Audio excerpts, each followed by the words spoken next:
até para reportar que o Brasil já registra 32 casos confirmados da intoxicação por metanol, sendo 28 deles apenas em São Paulo. E olha, hoje, nessa manhã, a Polícia Civil deflagrou uma operação estadual, conhecida como agora a Operação Poison Source, ou Fonte do Veneno, para desmantelar uma rede criminosa envolvida na adulteração de bebidas.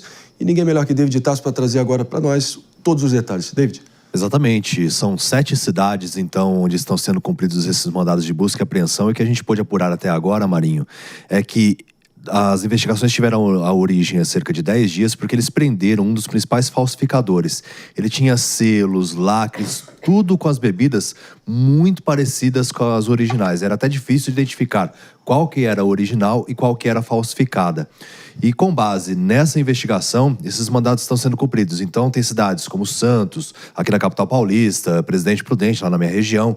Então os policiais civis são cerca de 150 que estão participando dessa investigação para que a gente veja a efetividade nessas ações contra as bebidas adulteradas. Mas esse é um dos principais articuladores, um dos principais falsificadores do país, de acordo com a Polícia Civil.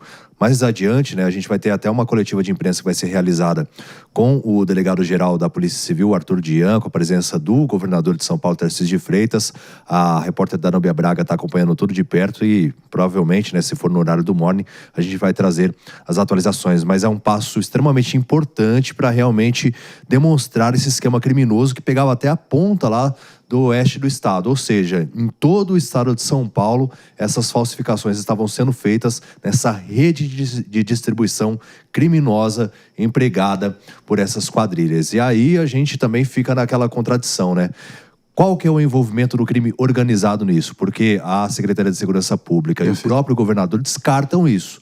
Mas eu sou meio cético em relação a essa afirmação, porque realmente um sistema criminoso como esse... Exatamente. É difícil você desvincular que não tem o crime organizado envolvido. E, de novo, não é para ser profeta do apocalipse ficar aqui inflamando essa paranoia que já foi instalada, tá? Desde que essa desgraça toda foi revelada, né, Mano Ferreira? Enfim, nem um momento de descontração depois de um dia estressante de trabalho para tomar um drink, dar aquela descomprimida após um dia estressante, nem isso. Sem possivelmente tomar uma saideira, literalmente, ou ficar cego, é o nível que a gente chegou. Então, parece que, como diria o Guimarães Rosa, né, o que a vida quer da gente é coragem. Coragem até para tomar um drink. Olha o nível que a coisa chegou. Seus destaques. Pois é, Marinho, a gente não pode perder de vista que estamos falando de um fenômeno que atinge diversos mercados no Brasil, que é a infiltração do crime organizado, e sim, é crime organizado. A gente pode entrar em discussão se é de uma facção, se não é de uma facção, mas não tem discussão de que um sistema complexo que operacionaliza a falsificação de bebidas com claro objetivo lucrativo é a própria definição de crime organizado. Estão organizados como uma empresa clandestina para lucrar fora da lei. O nome disso é crime organizado. Não tem como ter dúvida a respeito disso. E o crime organizado, segundo as estimativas da própria indústria, hoje consegue representar 36% do mercado de bebidas no Brasil. Exatamente. Então, isso é muito grave. E agora a gente está, em função do escândalo do metanol, colocando luz sobre isso. Mas a realidade é que no dia a dia nós banalizamos o crime organizado dentro dos mercados. E isso é muito grave.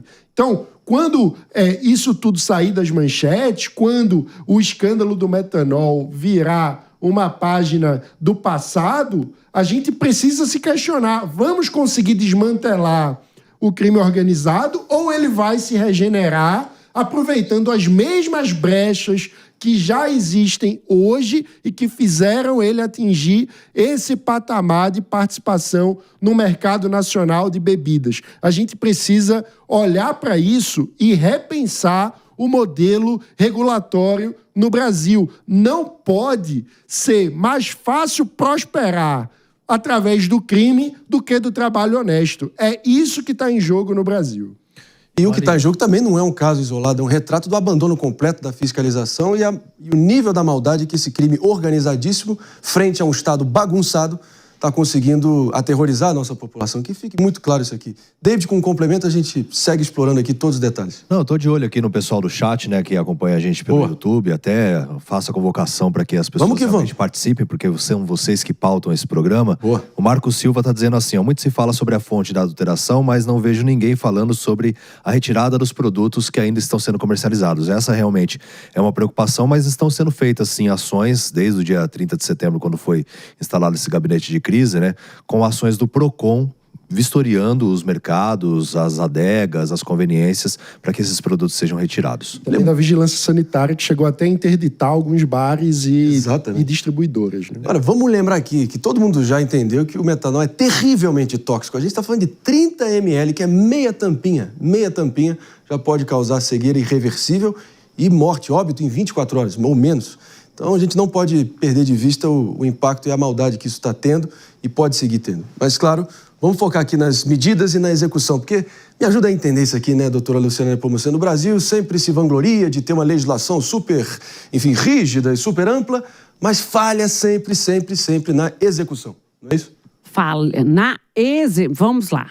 Apuração, execução e punição. Boa. É o que a Jess falou agora há pouco, da sensação na verdade, nem sensação, certeza da impunidade que leva a essa cadeia de fatos, porque, ao fim e ao cabo, sabe-se que não vai se ter aquela punição adequada e de forma tempestiva. E eu quero trazer aqui mais um dado que a Polícia Civil aqui do Estado apurou, que esse metanol que está sendo utilizado para batizar as bebidas está sendo comprado de postos de combustíveis que também vendem o combustível já adulterado. Ou seja, nós temos aqui um ecossistema letal que mostra as garras, como foi falado já aqui, pelos que me antecederam, da participação do crime organizado nesse sistema,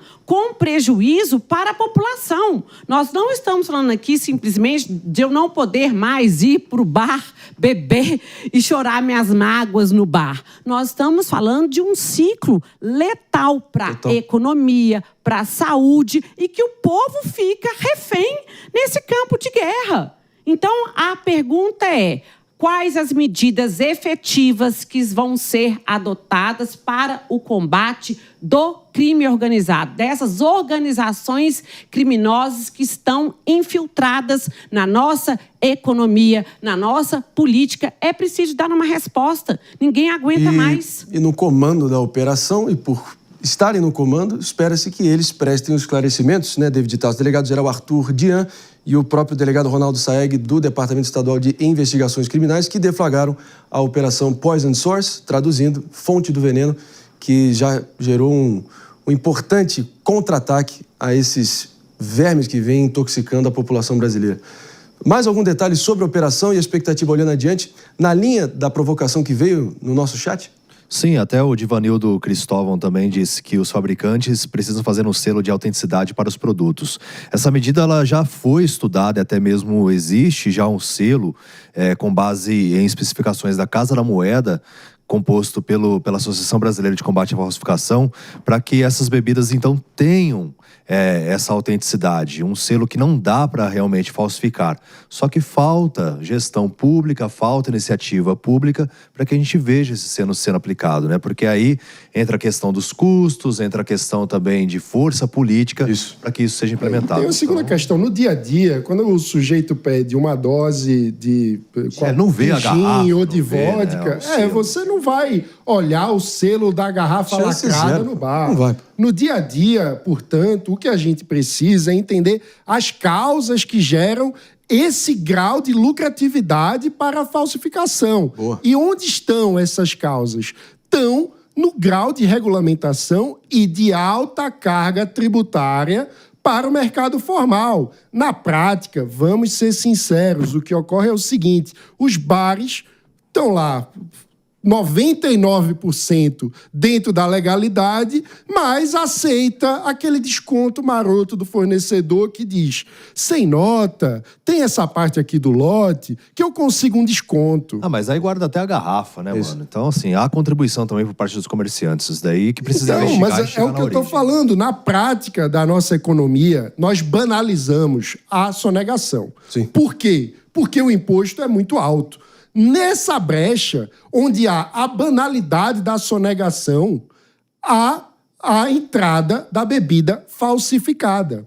E dentro da bebida falsificada acaba tendo essas bebidas sem qualidade. Então, para que isso seja de fato estancado como causa, o que a gente precisa é tornar a operação formal menos cara. A gente tem que diminuir a carga tributária, a gente tem que diminuir o grau de regulação que faz com que o espaço de lucratividade do mercado informal seja muito atrativo.